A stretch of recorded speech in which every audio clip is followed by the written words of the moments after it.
Emoji are like any other linguistic tool. They get adopted to reflect the world around us.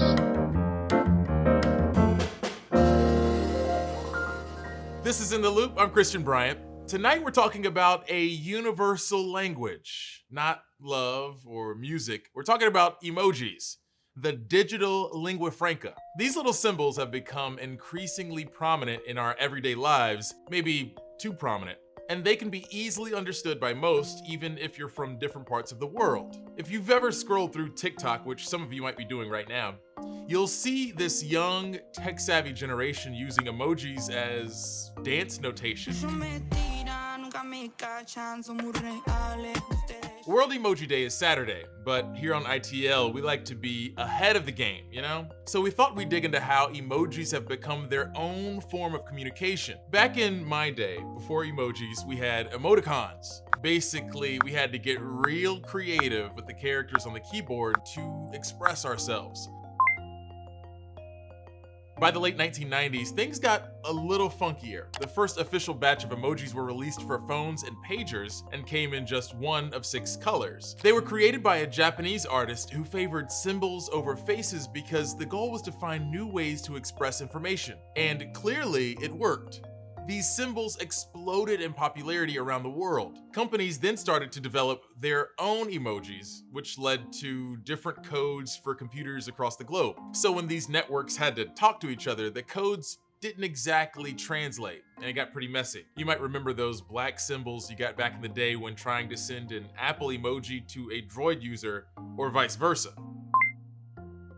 Enter the Unicode Consortium. They basically decide and approve what new characters to let in on devices. In a massive attempt to get everyone on the same page, they took on emojis. At first, it took a few years, but by 2010, they got it all sorted, and the cross-sharing really began. So, to be clear, emoji works on your devices thanks to Unicode. In 2011, Apple added its first official emoji keyboard, with Android following behind a few years later. Since then, we've only been adding to the digital language. In 2015, the Unicode Consortium diversified emojis, adding 5 new skin tones and some sets of same-sex couples. They took a step further the next year with new professions, which included male and female options. That same year, we also got a pride flag. Some emoji additions have reflected the times. During the pandemic, we got a variation on the bloody syringe to represent a vaccine shot. But there have also been some missed opportunities. The fact that we still don't have a margarita emoji, especially after 2020, is criminal. But just because there's a Unicode consortium doesn't mean the emojis are all uniform. They still vary slightly depending on what device you're using. Take the eye roll, for example. No shade to Samsung, but that ain't it. It does, however, convey what we look like when something beautiful flutters by, only a smidge different than the others. This gets into another issue though. It ain't easy changing or creating a new design. You gotta submit it to the Knights of the Emoji Roundtable. They have a number of selection factors, yada yada yada. And if you do make a change to a popular emoji, people will most certainly let you know how they feel about it. Back in 2017, Google changed its turtle to more closely resemble Apple's turtle. It was a highly controversial move. The Google turtle got another makeover in 2018, but people still weren't having it. Finally, last year, Google decided to bring back the OG critter. The wheels of justice turn a bit quicker when you're complaining about an emoji turtle. So now that you've been briefed on emoji history, let's dig into some meanings. Of course, there are the obvious ones: happy, mad, and alien. But there are others with meanings that have evolved. Newsy's Casey Mendoza explains how the interpretations have changed over time. I'm incorporating emoji into my speech to better express myself. Winky face. Oh, Lord. Not a day goes by where I don't use a little party popper emoji to add color to a conversation or a joy face to laugh at a joke. Emoji have become major tools of communication over the past decade, alongside GIFs and memes.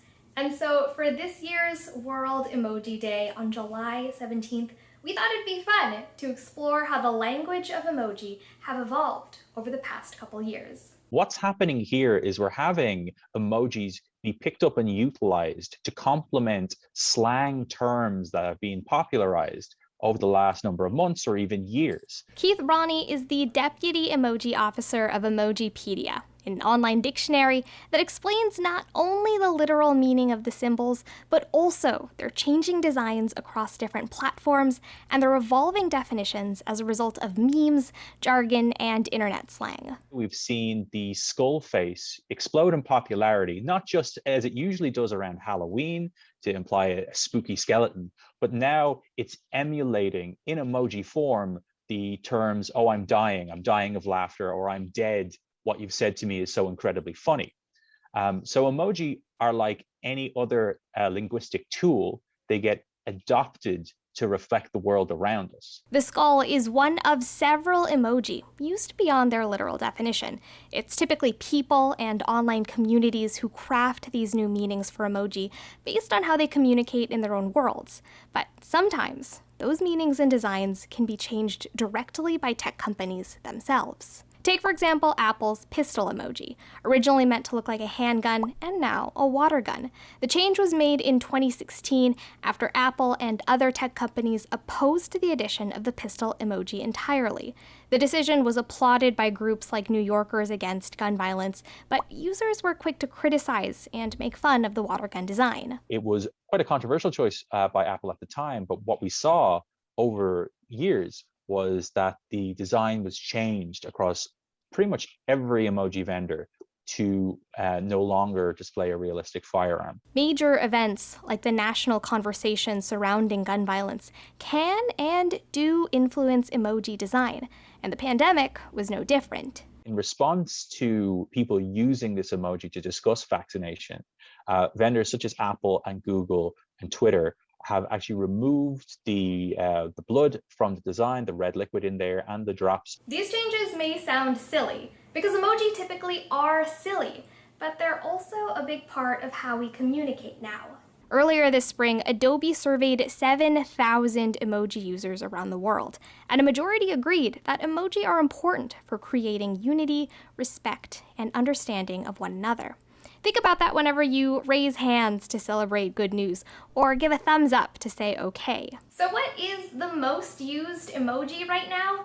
The sobbing face. No longer being associated, it seems, at all with genuine sadness, but we've seen that rise as an alternative to laughter compared to the crying laughing face, just like the skull emoji has as well. Casey Mendoza, Newsy, Chicago. Here to talk to us a bit more about that story and emoji meanings is Casey Mendoza, clearly a friend of ITL. I say that every single time you're on the show. Casey, what is it we're doing today? Well, CB, I just texted you 3 emojis because we're going to play a little kind of a version of Explain This, but you're going to explain to me what the 3 emojis I sent you mean to you.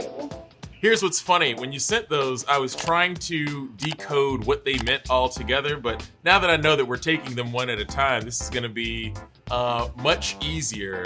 Starting with the first one, I always see this as a double high five, something I probably haven't done since the 90s, but how does that mesh with the actual meaning of the emoji?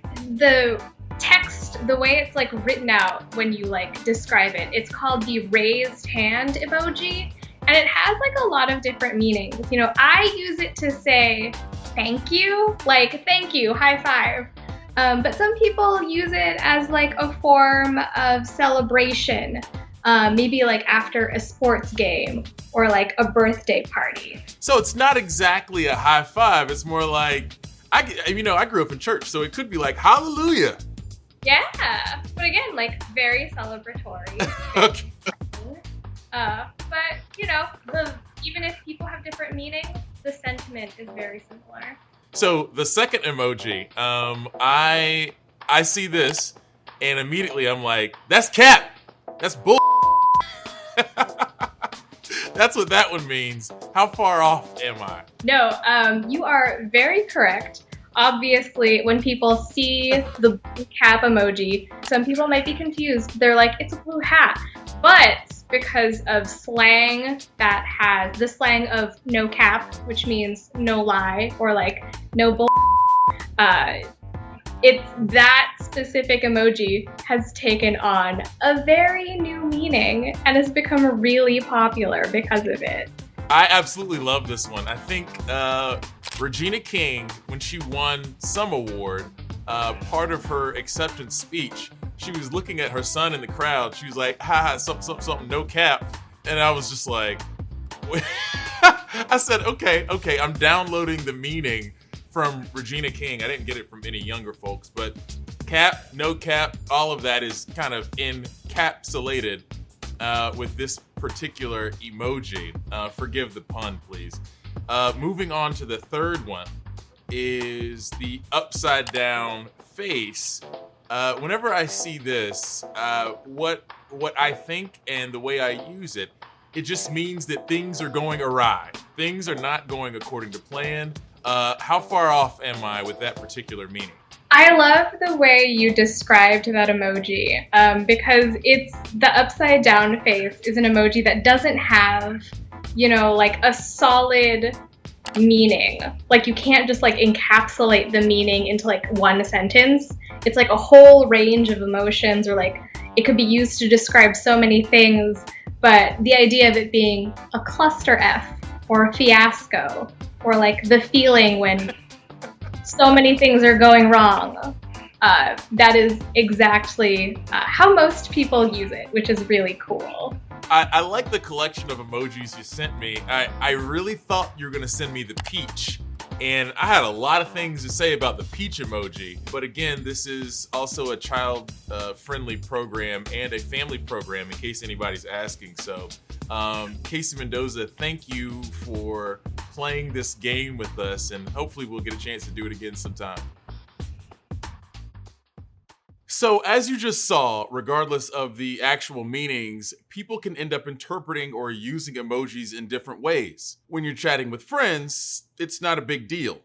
But when legal questions come into play, the evolving interpretation of this new universal language is proving to be a problem. For example, back in 2015, the Supreme Court overturned the conviction of a man found guilty of threatening his wife on Facebook. The High Court sided with the defendant, who claimed including a smiley emoji with its tongue out in one of the posts meant the threats weren't actually serious. In its opinion, the court said it was wrong of the lower court to tell the jurors that the defendant could be convicted if the posts would be considered threatening by a reasonable person. In 2018, in a sexual harassment case, a woman said her former middle-aged business partner sent sexually explicit texts to a female employee. In one text, that employee sent back a red lipstick mark. There was a debate on what exactly that emoji suggested. Now, some of that has to do with the technical variations of emojis. Intellectual property protection encourages platforms to differentiate their emojis on specific platforms. The Unicode Consortium does give every emoji a meaning and a brief description, but they can vary in appearance, and different countries and cultures can interpret them differently.